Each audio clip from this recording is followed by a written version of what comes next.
večer, lepo pozdravljeni. Predstavljamo dve knjigi, ki sta del ene zgodbe, družinske sage.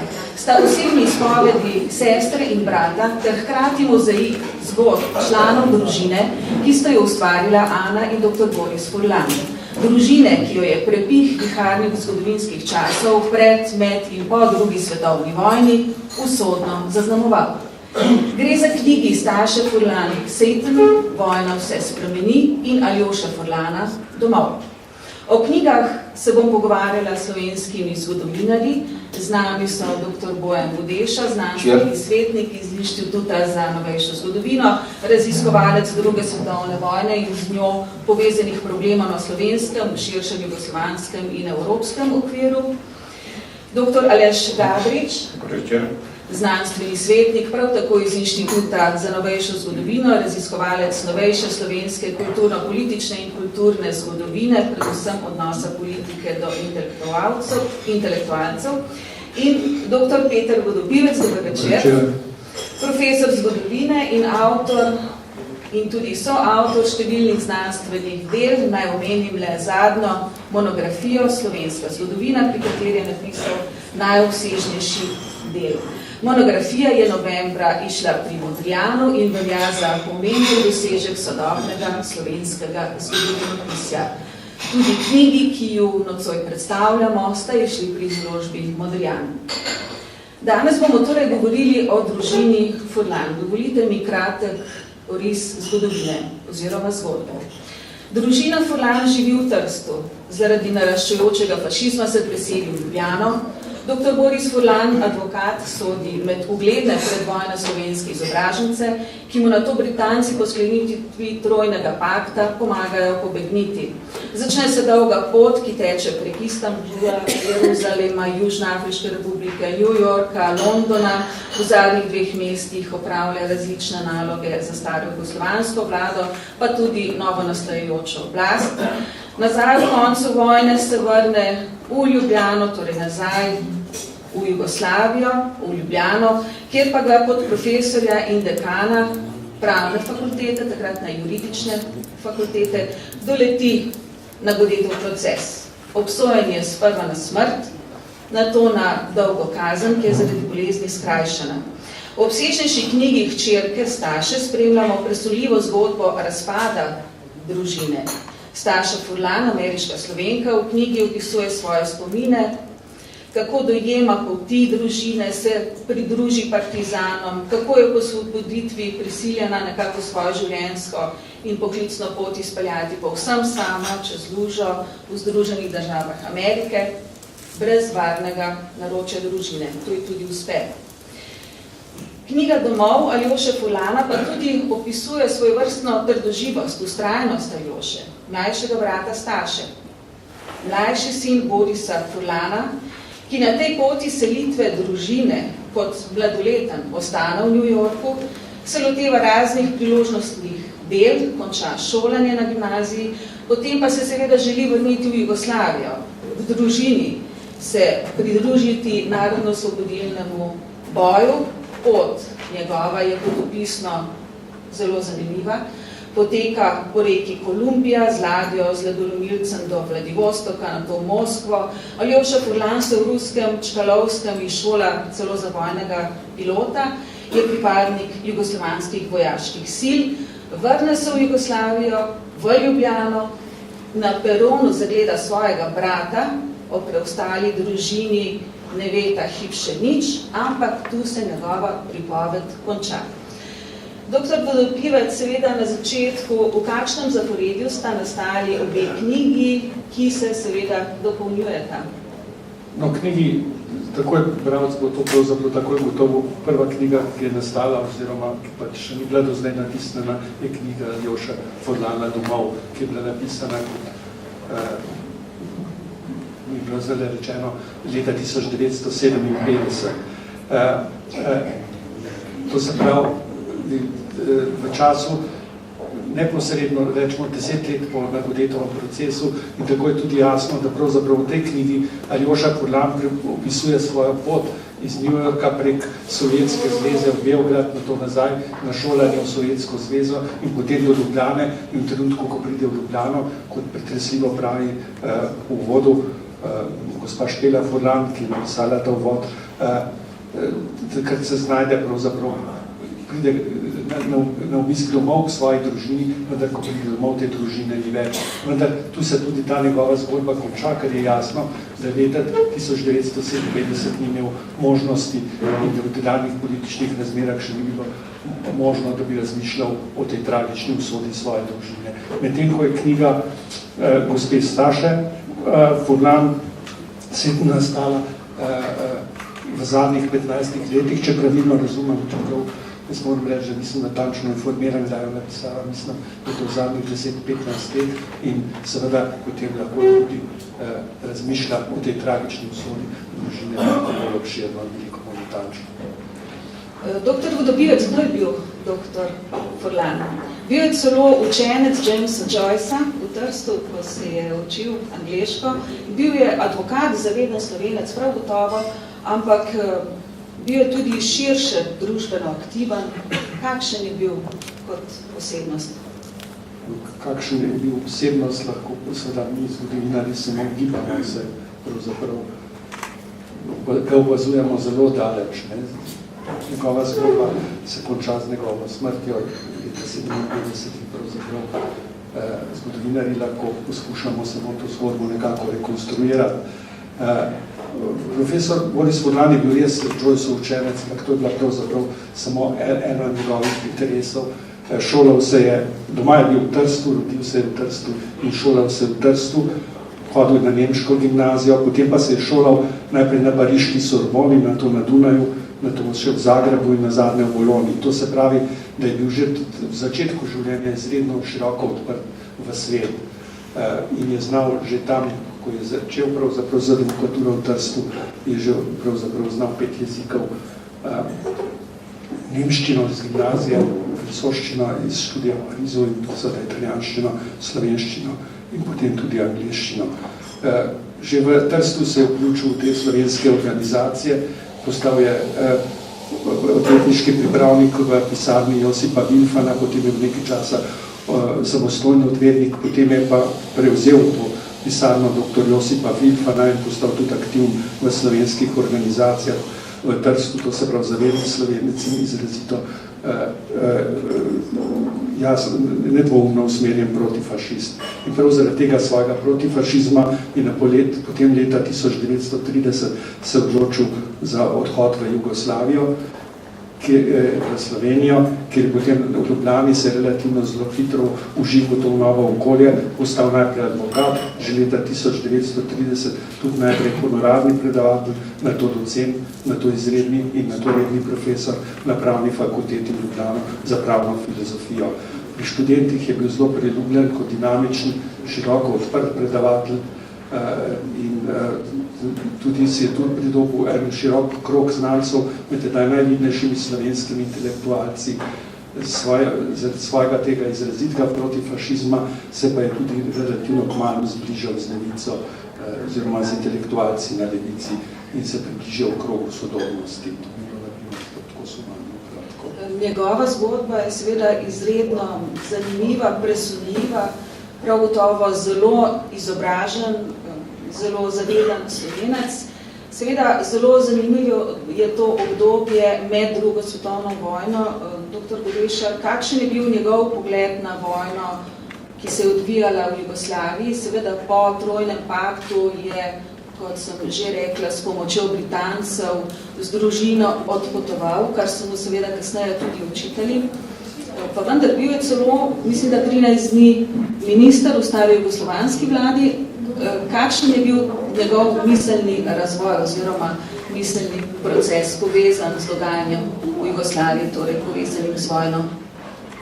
Boris Furlan je z lažnim imenom, z lažno identiteto preko Beograda že dan pred podpisom trojnega pakta na Dunaju jugoslovanske vlade odšel v tujino z družino, razen sin Borut, ki je ostal doma, Ampak namen tega odhoda je bil predvsem v britanskih očeh ta, da bi v primeru, ko je pač Jugoslavija pristopila k Trojnemu paktu in postala nacistični zaveznik, nekako igral vlogo neke protiutež oziroma neke protivlade proti tej vladi v Beogradu.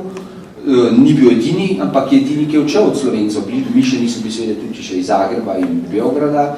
Bil je namreč samomislne provenience, liberalnega porekla in od Slovencev je odšel edini. Seveda se je ta vloga takoj spremenila, ko je 27. marca prišlo do Simovičevega prevrata v Beogradu in seveda v britanskih očeh je bila to vlada, ki je naklonjena Britancem in seveda te vloge, ki je bilo, ko je odšel, nekako Furlan ni več imel in celo mislim, da v Istanbulu razmišljal, da bi se vrnil nazaj oziroma ni vedel, kaj bi naredil. In potem je po raznih pripetijah se znašel v Južni Afriki in končno v zavetju jugoslovanske emigrantske vlade je dobil tudi na njen plačilno listo je prišel in skratka to se je znašel v Združenih državah Amerike, kjer se je tako vklopil v delo za populariziranje jugoslovanske, predvsem pa seveda slovenske stvari za zaveznike in tudi napisal je že jeseni 42. knjigo Fighting Slovenia, kjer je prvi v zahodnem svetu neposredno omenjal tudi partizane, partizanski boj, seveda v izrazito veliko pozitivni luči. Z osvobodilno fronto in partizanstvo je izvedel razmeroma zgodaj. Že nekje po leti 42 so prišle do njega prve informacije o tem in že takoj, kljub temu, da je imel zelo malo informacij, je nekako kazal simpatije in zadovoljstvo na tem. Posebej še, ker izvedel, da je v njej tudi Josip Vidar, ki sta se pred vojno zelo dobro poznala in je bil prepričan, da je pač to ta organizacija, ki se bori za take ideale, kot se je tudi sam pred vojno zauzemal, kot je že Peter povedal, pač zbližal se je s slogom sodobnosti. In tako je postopoma, potrebno je povedati, da se je tudi razmeroma dobro ujel z ostalimi predstavniki slovenskimi emigracij, ki pa so bili vsi, da rečem, novinca, klerikalci oziroma pripadniki Slovenske ljudske stranke, vendar je bil v Ameriki je bil Snoj, Franc Snoj, ki pa je bil relativno zmeren in tudi naklonjen, ga je tudi ocenjeval. Kljub temu pa seveda vsem tem poročilem, ki jih je dobival od Snoja, ni zaupal, ker je bil prepričan, da niso objektivna. S časoma se je pa odločno opredelil do stanja v Jugoslaviji, predvsem v Sloveniji, in sprva je bil na stališču, da poudarjati nasprotja, konflikt v Sloveniji, ki tedaj že bil izrazit, da ni v redu, da je potrebno slogo podpirati, kolaboracije tudi, če je ne omenjati, skratka. Bil na podobnem stališču, pa bi rekel, tudi britanska in zavezniki vlada v tistem času, ki so se zauzemali za nekako, da bi šlo na jugoslovanski ravni med Titom, Simbolno in Mihajlovičem do nekakega dogovora in premirja. S časoma je to postalo in Britancem jasno, da ne bo moč doseči zlasti po kapitulaciji Italijane in vemo, da so Britanci podprli oziroma zavezniki zahodni podprli Tita in seveda v skladno s tem je tudi Furlan dobival vse več informacij o partizanskem boju. Ko je prišel v London, mu je Miha Krek takoj dal na razpolago vse podatke, ki jih je imel in je bil prepričan Furlan, Boris, da sta obe strani nekoliko krivi za nastali položaj in tudi poslal Borzavko Josepu Vidmarju, da naj se zauzema za premirje. Že prej je hotel navezati stike z znancem Ivanom Legatom, ki je v Moskvi, vendar ni dobil odgovora. Skratka, s časoma pa se vedno bolj opredelil odločno samo za osvobodilno fronto in v končni fazi je znan predvsem po tem, da je v svojih govorih po BBC-u 44 jeseni, ko je odločno podprl partizansko gibanje, si pridobil v ljubljanskem kolaborantskem časopisu oznako tisti londonski kričač. Skratka, s časoma je prišel potem tudi v domovino, to je hotel Beograd, ki je bil že osvobojen. Predviden je bil celo za ministra vladi, vendar potem je bil v komisiji, ki se ukvarja z vprašanjem meja, skupaj z Orjakom, Primorskim in Flavom Črnilom, tako nekako vojno obdobje prebrodil. In kot je opisala hčerka Staša v knjigi, ki je svojevrsten omaž očetu, se je očetu Borisu Furlanu zdelo čudno po osvoboditvi, ko se vrne in ko ste vi že omenili, ko se postavi na stran osvobodilne fronte, narodno-osvobodilnega boja, se ga kar nekako začnejo izogibati in začne se neka slutnja nečesa, kar eskalira nekaj let kasneje, pride do Nagodetovega procesa. O njem, o tem procesu veliko vemo, veliko je analiz zgodovinskih raziskav, vemo, da so bile žrtve rehabilitirane leta 1991, žal za marsikoga prepozno. Gospod Gabrič, Furlan je bil obsojen na smrt na znanem montiranem Nagodetovem procesu, na katerem je oblast obračunala z drugačnimi slečimi, svobodomiselnimi izobraženci. Kaj so mu naprtili oziroma kaj je bilo tako obremenjujoče zanj? No, torej, po tem, ko pride nazaj, je imenovan zopet na mesto profesorja na pravni fakulteti, imenovan celo za dekana. Tukaj vidimo, bom rekel, če se vrnemo v knjigi Staša Furlan, mogoče različne pogledali zgodovinarja in seveda očeta v spominu hčerke. Hčerka to šteje kot svojevrstno priznanje očetu, kako so ga spoštovali, čeprav, če pa gledamo iz takratne taktike vodilnih komunistov, je bilo pa imenovati človeka na vodilno mesto na strokovnem področju pomeni prepričati ga, da se ukvarja samo stroko in odmakniti ga od politike. Njega seveda ne začnejo takoj slediti, začnejo ga slediti, ko ugotovijo nekatere njegove povezave, predvsem z angleškim konzulatom v Ljubljani, čeprav so bile to, kot pravi sam Boris Furlan, povsem prijateljske narave in seveda sodeloval je z nekaterimi ljudmi, ki pridejo kot glavni obtoženci na Nagodetov proces. Čeprav se večina, seveda, ko so prišli na Nagodetov proces kot nekakšna skupina, ki ne bi rušila državni režim, pravzaprav sami med sabo govorijo, da se ne poznajo. Torej, da so prišli kot nek skonstruiran proces. V tem primeru gre pravzaprav za proces, v katerem komunistična partija obračunava z sopotniki v medvojnem obdobju. Namreč sodni procesi iz leta 45-46 so izrazito na začetku usmerjeni proti tistim, ki sodelujejo z okupatorjem medvojno, torej kolaborantski strani. Že hkrati se pa seveda že začnejo misli na to, da se je treba rešiti tudi tistih sopotnikov, ki pač in zaveznikov, seveda sopotnikov in zaveznikov, ki ne pristajajo na povojni sistem. Boris Furlan oziroma velik del liberalne inteligence, ki je med vojno sodeloval v osvobodilnem gibanju, seveda pade na to v to kolesje. Konec koncu, naslednja faza je pa še obračun znotraj partije, torej ko pa vse tiste partice, ki pa sledijo seveda po informbirovskem sporu, bom rekel, je pa tretja faza obračunavanja, ker pa še počistijo tiste neposlušne že znotraj komunistične partije. Torej, kot pravim, on sodi v to ta drugo fazo, kar pomeni vse tiste, ki se zgledujejo, bom rekel, čisto preprosto po zahodni demokraciji. Ne na način sicer, kot mogoče malce idealizira njegova hčerka to v svojih spominih, ampak v tistem prepričanju, da Jugoslavija lahko normalno ali pa vsaka država normalno funkcionira kot država z neko politično demokracijo in močno opozicijo. Koliko je Furlan k temu sam prispeval, verjetno v primeravi s tistem, kar mu je policija naprtila bore malo, oziroma večino od tistega, kar piše v njegove obtožnici, je pravzaprav konstrukt. Zato je verjetno tudi bil šokiran ob tej obsodbi na smrt, ker enostavno na to ni mogel verjeti. On se je seveda na stvari že pripravljal, ali bi šel mogoče k Staši, ki je takrat hčerki, ki je takrat še v Italiji, torej v Trstu, ampak on pravi, kaj pa imam jaz s tistimi našimi emigranti tam, s tistimi pa nič nimam skupnega. To so tisti, ki so bili med vojno na drugi strani.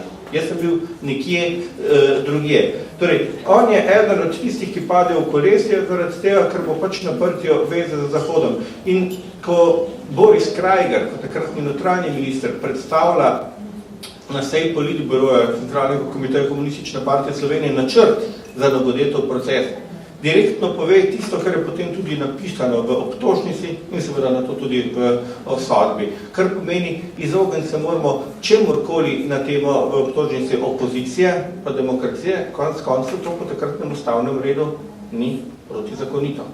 In za drugi strani vse moramo prikazati kot ene špijone, zahodne obveščevalce.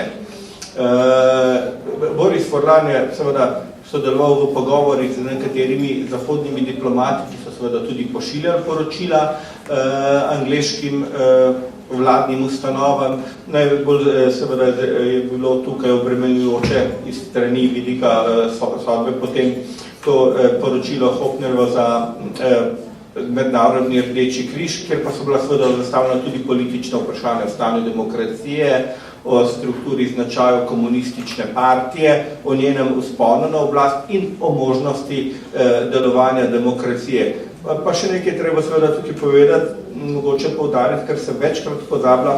Največkrat govorimo, da je pravzaprav komunistična partija na oblasti od leta 1945, takrat je na oblasti uradno seveda Ljudska fronta, komunistična partija pa še vedno, čisto po domače rečeno, v ilegali. In iz ilegale v javnost stopi šele po sporu z Informbirojem leta 1948. V tem času, recimo, ko se že načrtuje proces proti liberalcem in tako naprej, je Tito na eni tiskovni konferenci z zahodnimi novinarji vprašal, če je generalni sekretar partije. In Tito lepo pove novinarjem, sej ne, da bi se izogibal odgovoru, potem pa začne naštevati svoje uradne funkcije, da odgovori pa na vprašanje. Torej, noče povedati, da gre pa za izrazito, kot sem rekel, za to drugo fazo, kjer se je treba počistiti vse tiste, ki se jih bojimo, intelektualce, leva inteligenca, pa mogoče še en zanimiv primer, seveda, ko je bil zaprt z mesta dekana juridične fakultete, ker seveda piše tudi Staša Forlanova.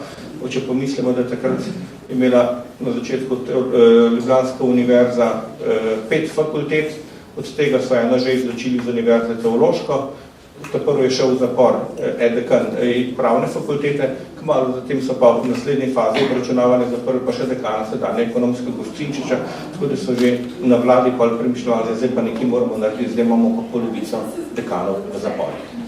Torej, vsekakor, on je, bom rekel, žrtev teh obračunavanj s tem, da večino tistega, kar so mu zamerili, pravzaprav težko pripišemo na njegov rovaš. Zanimivo se mi zdi, v brošuri Usoda slovenskih demokratičnih izobražencev sem prebrala, ko je dr. Forlan postal dekan pravne fakultete, so mu nekateri njegovi kolegi celo zamerili, ker so nekako imeli občutek, da celo on obračunava z drugače mislečimi. Skratka, on je bil imenovan. Ja. On je bil imenovan v komisijo Osvobodilne fronte oziroma matični odbor Osvobodilne fronte in že takoj, to je bilo poletje leta 1945 in ti odbori so se na to nekako uzurpirali možnost, da počistijo iz univerze tiste profesore, ki se naj med vojno ne bi pridno ali pa pravilno odnašali do okupatorja.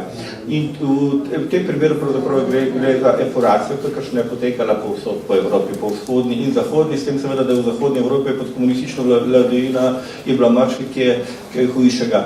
Pravzaprav je pa tisti, ki je bil izrazito odpadniških od teh odborov, je bil na tehniški fakulteti, kjer so šli tako daleč, da se jim je celo uprl rektor univerze, takratni zgodovinar Milko Kos, ki je, mimo grede, najprej so ga 44. leta, od 43 pa 44. leta napadali po, bom rekel, takrat legalnem časopisju v Ljubljani, da se ga je treba rešiti, ker se je uprl Rupnikovi domobranski propagandi. 45. leta je pa prvemu povojnemu ministru jasno pisal, torej Ferdu Kozaku, da je to v stvari in v skladu z zakonodajo stvar univerzitetnih služb, ne pa političnih organov in seveda nekateri so Furlanu mogoče malce to zamerili, čeprav Furlan tukaj ni imel kakšnih, bom rekel, velikega masla na glavi, kot so mu mogoče nekateri zamerili.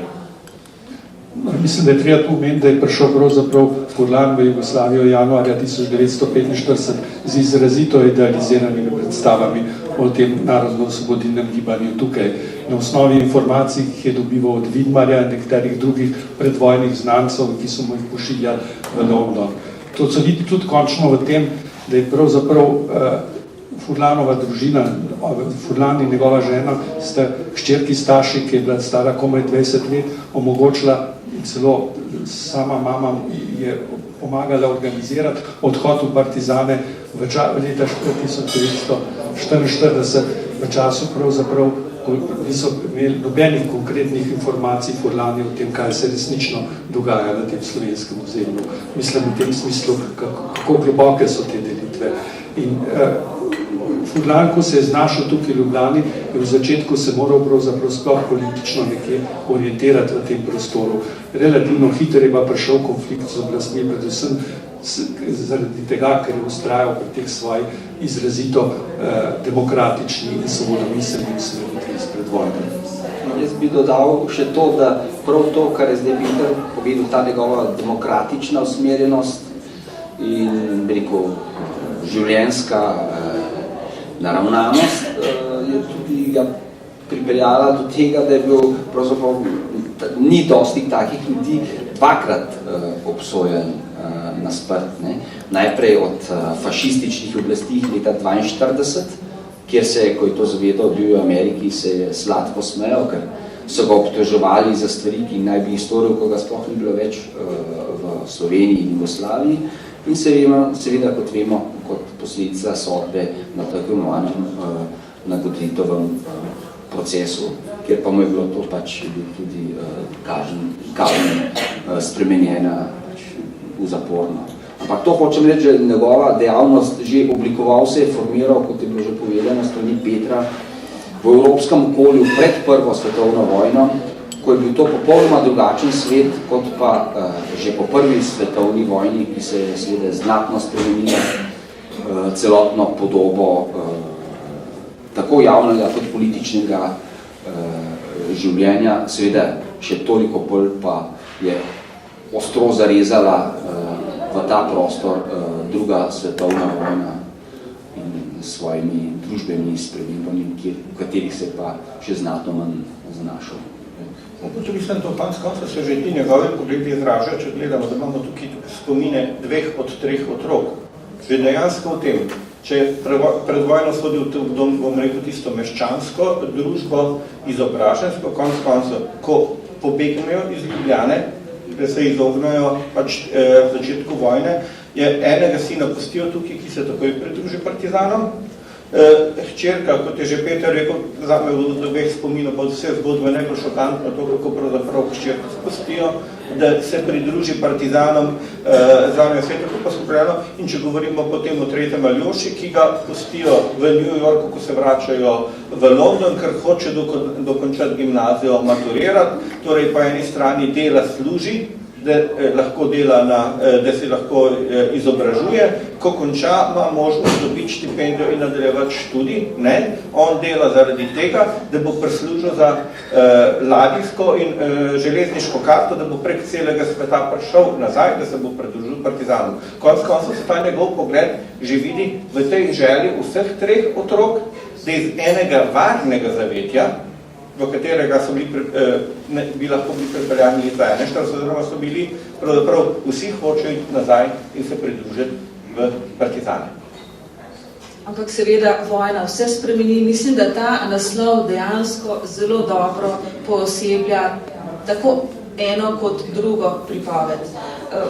Nekaj smo že rekli o družini, seveda nagoditev procesov, sodba, izobčenje, vmes pa v bistvu ne moremo reči drugače kot razpad družine, veliko smo že slišali. Staša Furlan se pridruži partizanom, kar je po vašem mnenju, gospod Vodopivec, bilo malce naivno strani njenih staršev, pa vendarle ali pa pogumno, kakorkoli že vzamemo? Jaz mislim, da je to razumeti predvsem z vidika tega njihove izrazitega protifašističnega razpoloženja, prepričanja, da gre tukaj za boj dejansko proti fašizmu in proti nacizmu, v katerega je treba vložiti vse sile. Mislim, da Staša to tudi v knjigi pravi, da je bila mama tukaj pravzaprav še bolj odločna kot oče.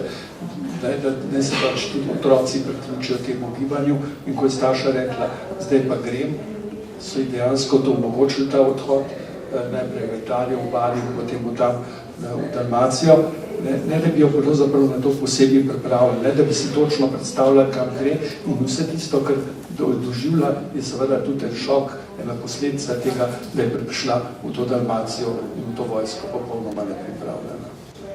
Staša se vrne v Ljubljano, konec vojne in potem ta slutnja nečesa, kar ima seveda dejansko usodne posledice. Zame je bilo zelo v bistvu boleče brat naslednje. Staša Furlan in tudi brat in cela družina ugotovijo, da se vendarle neki sivi oblaki, črni oblaki zbirajo nad njihovo družino. In brat Staši pomaga, da se preseli v Trst, dobi službo in nekega dne jo obišče mama, tako po koncu vojne, in mama ji pravzaprav reče, naj se nikar ne vrača v Jugoslavijo, naj gre, naj ne išče več stikov z družino, naj nikoli več ne išče stikov z družino, tudi če bosta mama in oče pisala, naj se vrne, naj vendarle temu ne verjame. Mislim, da je to ena taka traumatična izkušnja, iz katere mogoče, po moje razlagi, Staša Furlan nikoli ni išla pravzaprav. Ja, sodeč po knjigi se lahko samo strinjam s tem, ker je dobesedno to neka glavna travma njena, to se vleče skozi knjigo ravno ta. Tudi jaz mislim, da določene stvari, ko je retrospektivno poleg šoka, ki ga je doživela, ki je prišla kot nepripravljena na partizane, so te izrazito negativne sodbe tudi malo iz te kasnejše perspektive pogojene. Ne? Ampak vidi se to pri vseh nekako tudi, kako so bili vsi, celotna družina, kljub temu, da so preseljeni, v bistvu, kako so bili iznajdljivi vsi, ker to neko, ko moraš imeti že tudi malo krvi, ne samo pač te izkušnje, da če pogledamo Aljoša, tam opisuje 15 let star in se je počutil popolnoma, ko je rekel seveda najprej, da bo ostal, ne, tisto je zelo zanimivo, ne, in ko so šli, se je šele zavedel, kaj pomeni, je začel seveda jokati, ampak se je pa zbral in je bil pač se iznedljiv, tudi ko opisuje pot, kako je šel pač prek Amerike, polovice in pol čez Pacifik v Vladivostok in potem naprej po Sovjetski zvezi, kaže, koliko so ti ljudje imeli voljo, sposobnost, po drugi strani pa Staša, ker vendar na nek način za žensko je lahko dosti težje, je pa kot je razvidno iz njenih spominov, seveda tudi kot ženska lahko na nek način ta ambivalenten odnos, koliko lahko v določenih situacijah težje za ženske, je pri njej razvidno, da pravzaprav kot ženska je pravzaprav določene stvari lažje dosegla, ne tako da, ampak ta sposobnost in volja, mene to fascinira, poleg tega seveda, da je zgodba zelo tragična, se začne, ko prebere v New York Timesu, da so očeta obsojili na smrt. Mogoče tukaj samo še dodal to koncu. Tukaj imamo zdaj družinsko sago tega razpadanja družine pa srečevanja z neznanim.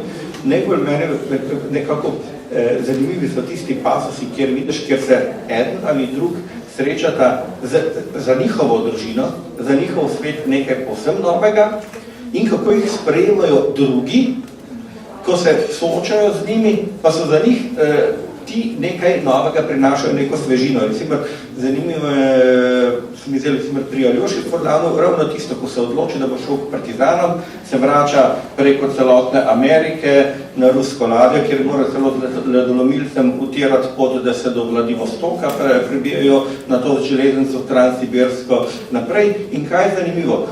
On zavida vsem tistim, ki jih sreča, da se bo pridružil aviaciji, da bo šel v jugoslovansko vojsko, on zavida vsem tistim, ki so jih tja poslali, ker so že bili v partizanih, ki so že bili v botrah, v bitkah, izkušeni. Prav, jaz sem hotel biti tiho, pa samo njihove stvari poslušati v tem smislu, ker sem proti njim nek paglavc, po drugi strani pa pravi, pa sem mogel pa jaz s njim govoriti, ker bo pa za nek šokantno, kako sem kot tak mladenič pravzaprav v 2 letih prepotoval v svet, pa sam bil šel skozi svojo pot, skozi življenje. Torej pravzaprav so tudi oni sprejeti, kamorkoli pridejo kot neka novost. Tudi Staše, ko gre v kulturniško skupino, ko gre v partizane, je sprejeta kot nekaj nenavadnega. Ne? Zdi se mi, da je Aljošina pripoved pa veliko bolj radoživa. Ta knjiga se bere kot potopis. Gre za 2 mlada človeka, tako Stašo kot Aljošo. In ravno to, kaj odlikuje ta 2 mlada človeka? Ne samo nagon po preživetju, enostavno neka trma, neka vztrajnost. Izjemna energija in tudi pogum, neverjetno pogum. Pravzaprav zato je bilo treba imeti pogum v Trsta, iz Trsta leta 1947 ali 46 v svet, kjer pride tudi Združene države Amerike, se tam šolati in si organizirati eno novo življenje. In isto pravzaprav to potovanje 18-letnega Aljoše, ki potuje tukaj praktično preko cele Sovjetske zveze, da bi prišel domov, potem pa se iz Beograda vrnejo nazaj v Sovjetsko zvezo, da ga tam šolajo za pilota. Mene bi pa na primer zanimalo nadaljevanje. Knjiga Aljoše Furlana se konča na ljubljanski železniški postaji, ko zagleda svojega brata in je doma.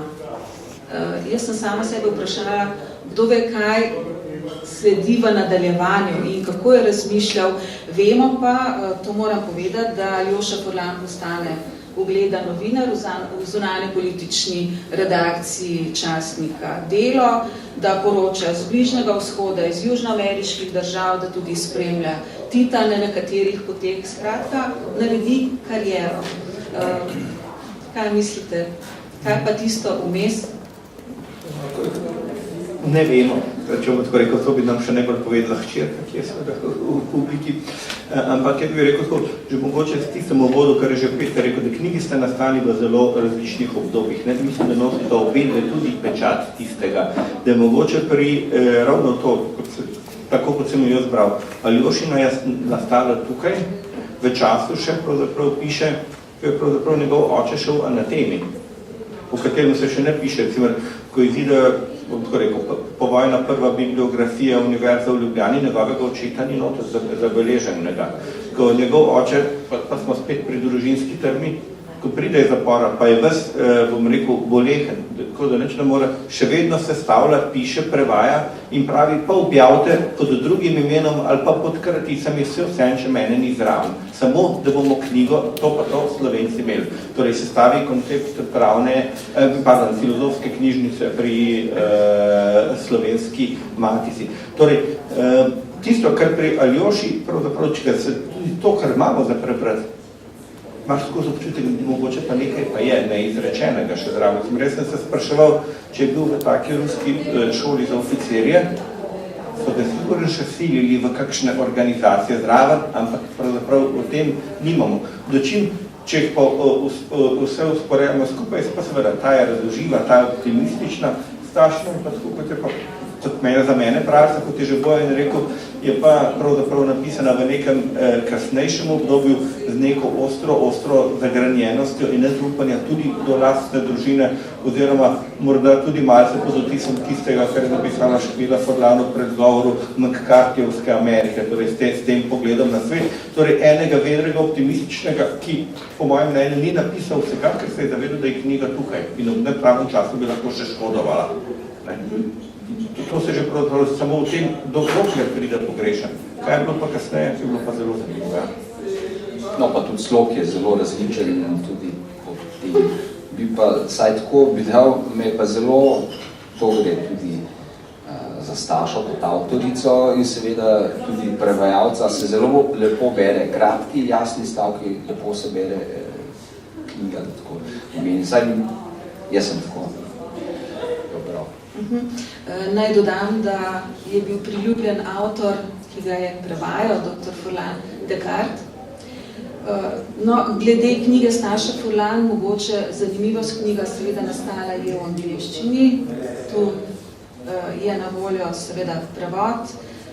Prevedla sta jo Maja Novak in Andrej Skubic.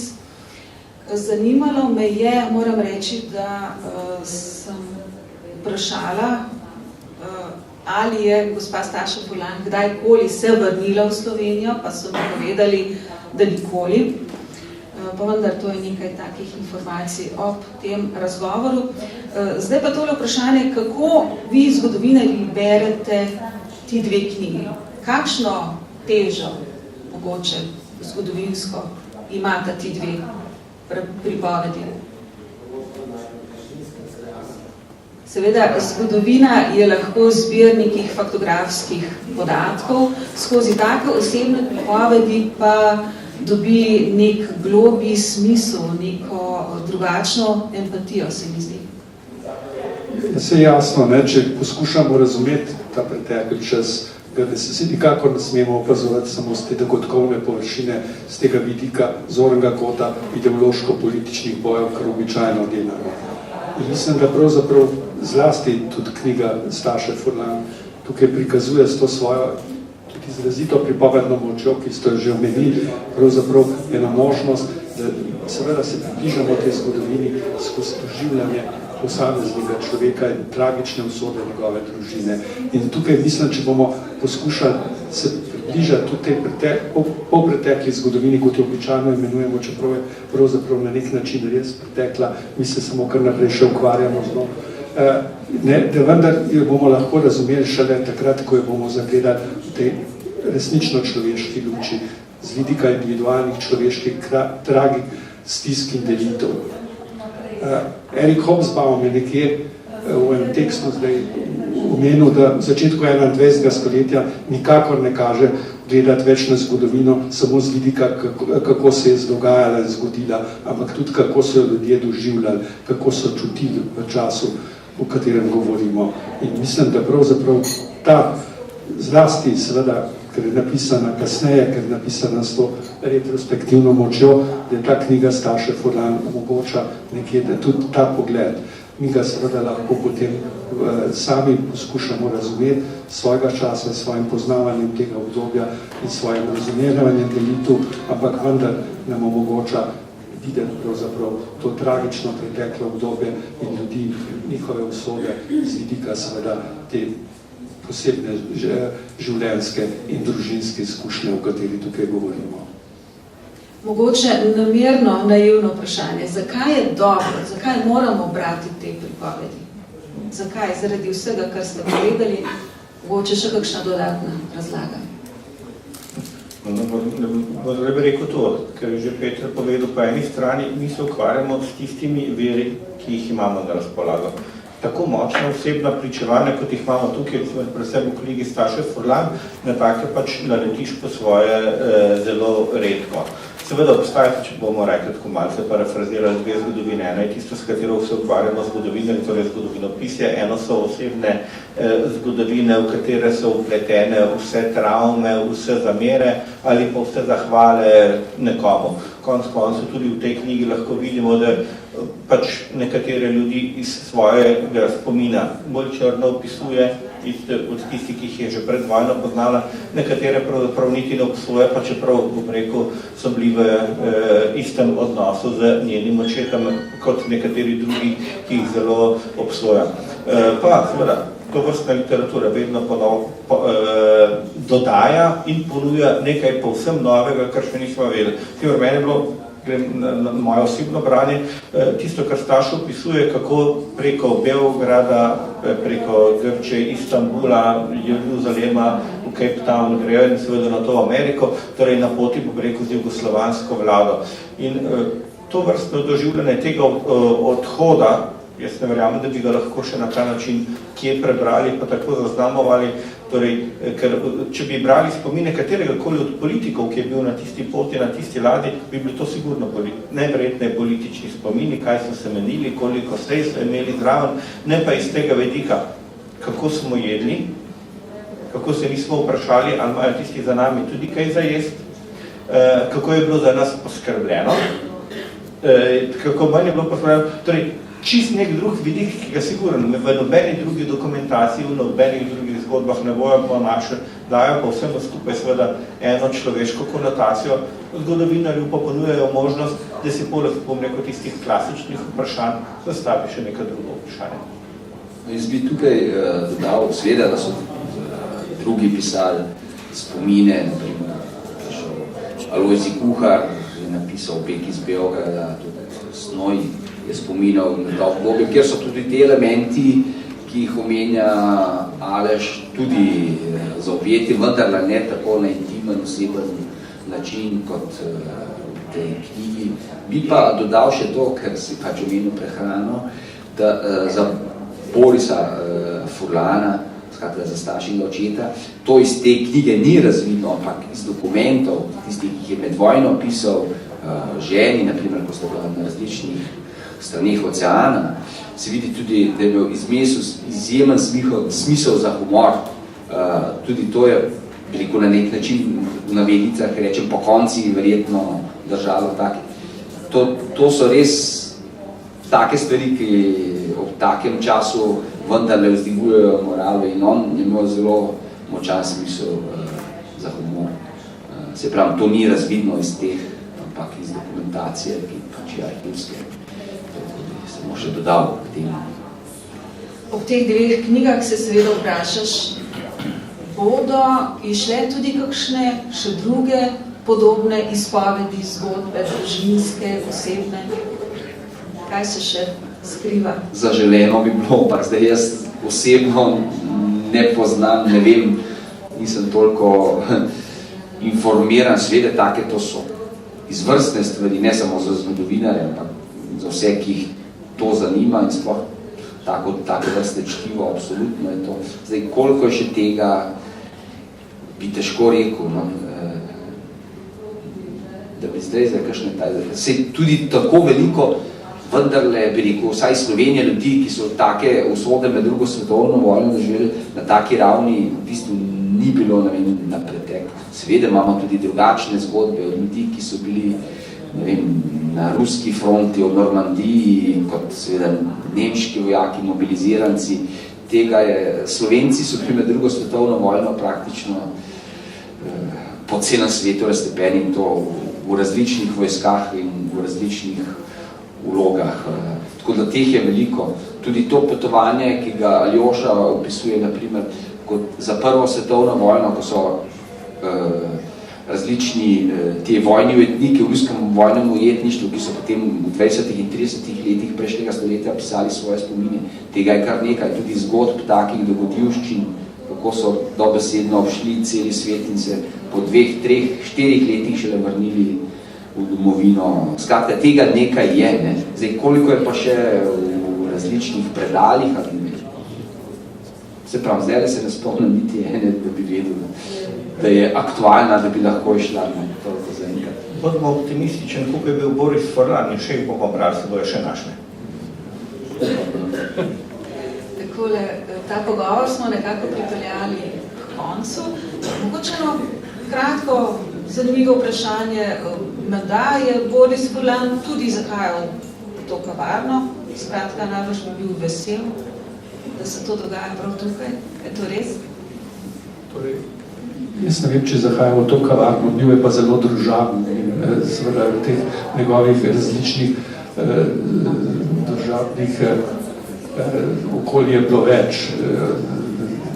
Na eni strani, kot vemo, se je družil z angleškimi predstavniki tukaj Ljubljani oziroma z Britanci, na drugi strani bil prijatelj direktorja francoskega kulturnega centra Imel je svoj krog družaven z univerzitetnimi profesori, srečevali so se v različnih kavarnah in lokalih in družil se, kot smo že rekli, temu krogu sodobnosti, ki se je pa sestajal tukaj na Vrtulijo, ki ga nos ni več.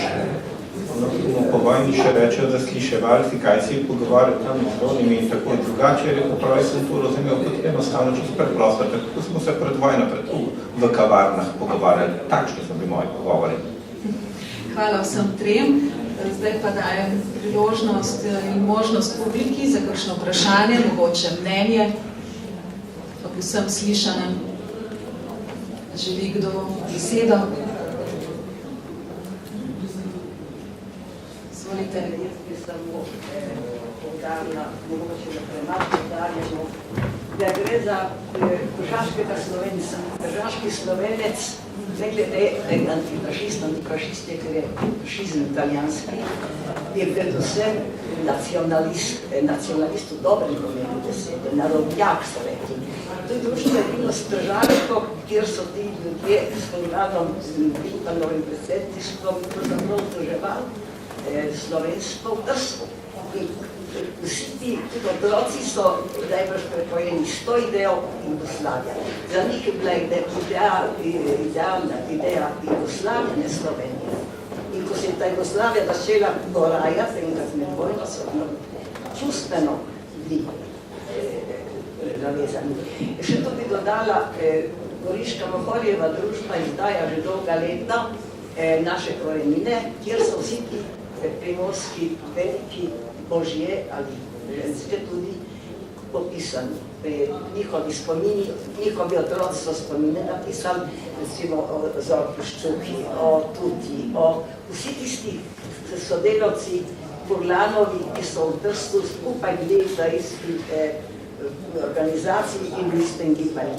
V Gorici izhajajo te knjige in jih pišejo v glavnem njihovi otroci, o očetih. Stavno bi mogoče so tle premalo znanje, ne? Zelo so kar povrsti vsi. Med drugim tudi je šla knjiga zdaj o mojem očetu, glavnem Goriški Mohorjevi družbi v tej zbirki. Naše korenine.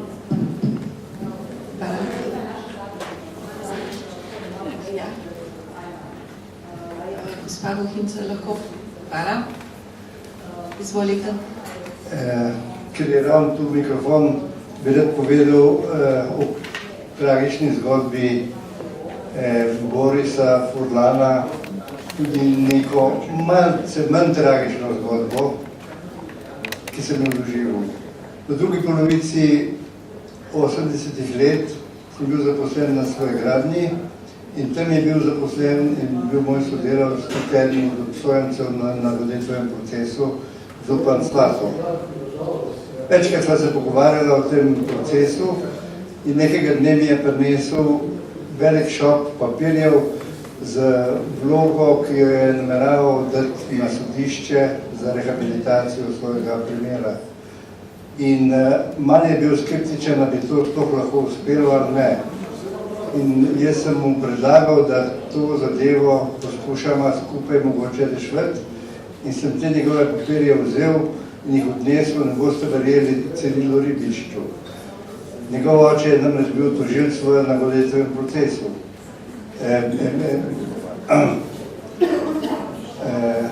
No in ko sem mu to oddal, je rekel, da bo poskušal vse narediti, kar je mogoče, da bi se ta zadeva uredila in res leta 1991, kot je bilo že omenjeno, je prišla vesela novica, da je sodišče rehabilitiralo še živeče, se pravi svata Zupana in pa tudi ostale še živeče obsojence v nagodetvem procesu. Torej, žal pa Boris Furlan tega ni dočakal. Hvala, gospod Hudej. Mogoče še kdo želi kaj dodati, mogoče kaj vprašati? Če ne bi se zahvalila vsem mojim 3 sogovornikom, predstavili smo 2 knjigi, ki ste šli pri založbi Modrijan. Knjigi je uredila Špelca Mrvar. Spremno besedo knjigi Vojna vse spremeni je napisal dr. Peter Vodopivec, predgovor knjigi Domov, pa hči Aljoša Furlana, Špela Furlan. Knjigi sta seveda na voljo, vam pa hvala za pozornost. Lep večer.